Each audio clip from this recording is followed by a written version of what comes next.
তাহলে আজকে লক্ষ্য করে দেখেন, একটা শূন্য ছাড়লো, একটা বাচ্চার জীবন চলে গেল, বাপ সারা জীবনের জন্য এই ব্যথাটা নিয়েও কবর পড়তে যাবে।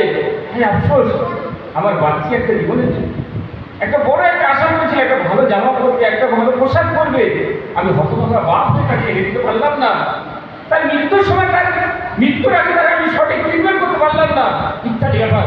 ওই বাপের দিন কোনো দিনের জন্য ওই মানুষটাকে ক্ষমা করবে না। হ্যাঁ, আফসোস, আজকে তুই ধনী মানুষ, তোর অর্থশালী মানুষ, তুই সব কিছু করতে পারলি, আমার টাকাটা দেওয়ার বেলা তোর সেখানে পয়সা হলো না, তোর সেখানে সময় হলো না। আজকে সমাজ লক্ষ্য করে দেখবেন, গরিব মানুষের টাকা দেওয়ার জন্য দিল কাঁপে, কষ্ট হয়।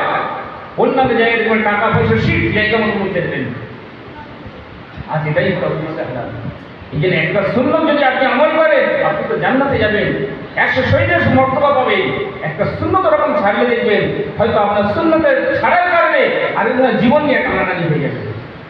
ভাই দোস্ত আমার বুঝে গেল, একটু ভাবি, সুন্নত বলতে শুধু ওটাই সুন্নত নয়, সুন্নত হলাম পুরো জিন্দগিটাই।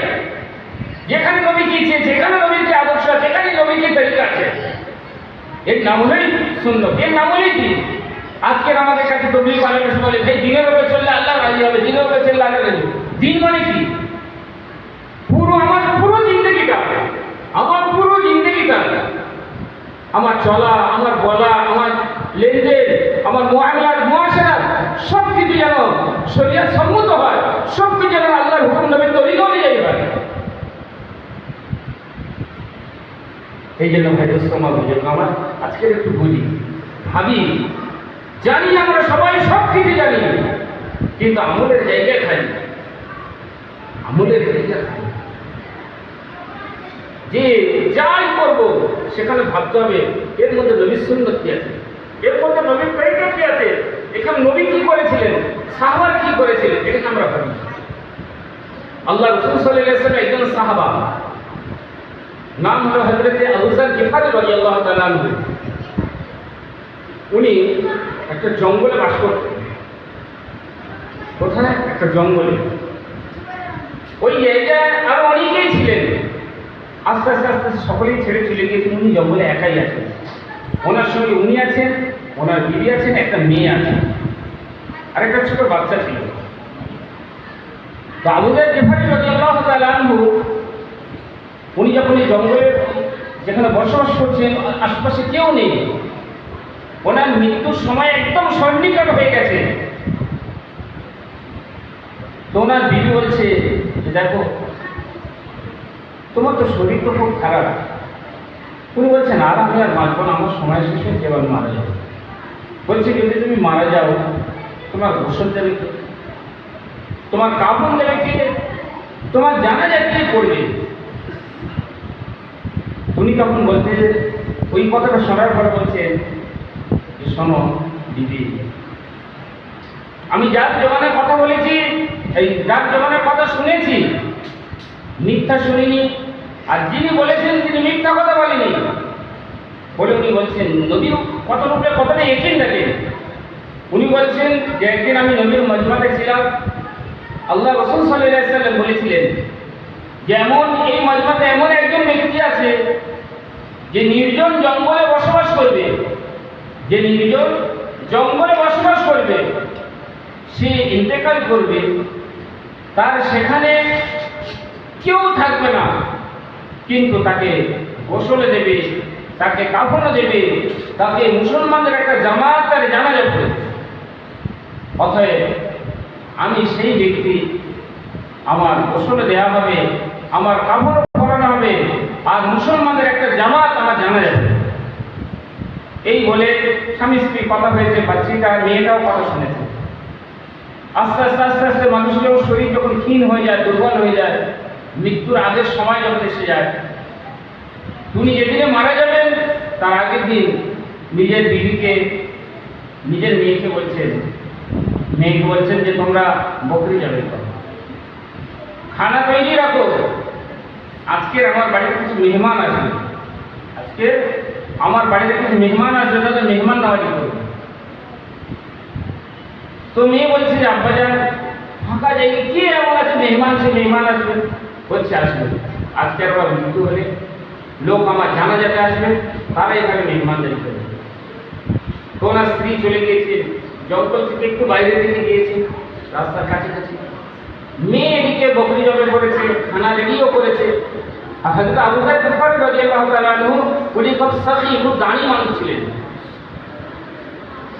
তো এবারে দেখছেন ওনার স্ত্রী দেখছেন যে দূরে থেকে একটা যেন ধুলো উড়িয়ে আসছে, একটা ধুলো মানে ঘোড়া ছুটলে যে ধুলো ওড়ে, ধুলো উঠছে না, একটা উনি নিশানা পাচ্ছে। উনি দূর থেকে এরকম কাপড় দিয়ে হাত ছাড়িয়ে যাচ্ছে যে তোমরা এখানে এসো, কারা আসছিল। তারপরে দেখলো যখন তারা কাছে এসছে, তিনি হলেন হযরত আব্দুল্লাহ ইবনে মাসউদ রাদিয়াল্লাহু তাআলা আনহু, এবং ওনার সঙ্গে একটা বড় জামাত ছিল। হযরত আব্দুল্লাহ ইবনে মাসউদ রাদিয়াল্লাহু তাআলা আনহুকে মুফাসসিরে কোরআন বলা হতো। তো উনি এবং ওনার একটা বড় জামাত ওখানে এসছে। যখন ওখানে এসছে তখন ওনার স্ত্রী বলছে যে শোনো, আজকে তোমাদেরকে একটা মুসলমানের জানাজা করতে হবে। তখন বলছে যে কে সে মুসলমান? তখন ওনার স্ত্রী বলছে যে আবু যার গিফারী রাদিয়াল্লাহু তাআলা আনহু কথা বলছেন যে আবু যার গিফারী। বলছে আবু যার গিফারী জানাজা?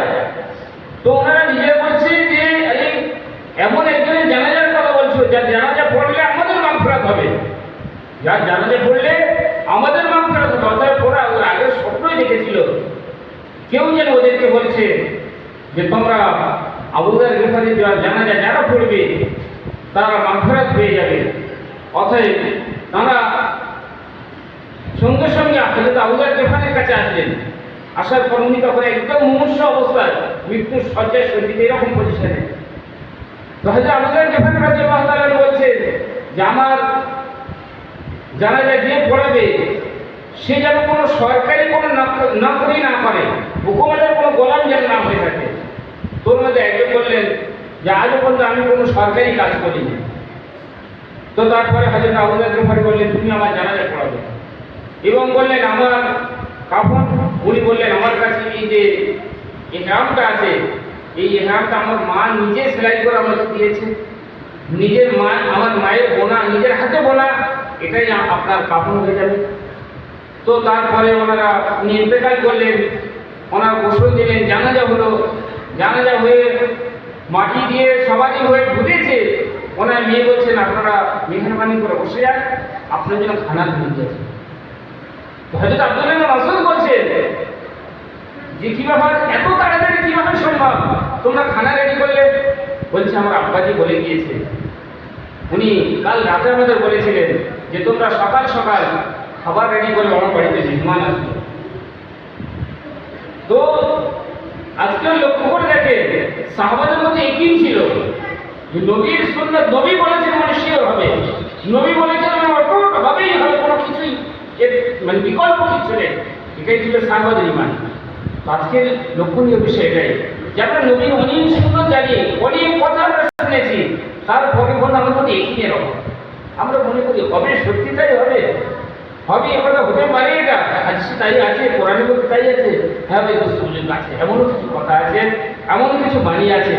এই জন্য আমরা সকলেই চেষ্টা করি নবীর আদর্শ, নবীর সুন্নাত, নবীর তরিকা আমরা নিজেদের ভিতরে আঁকড়ে ধরা ছিল।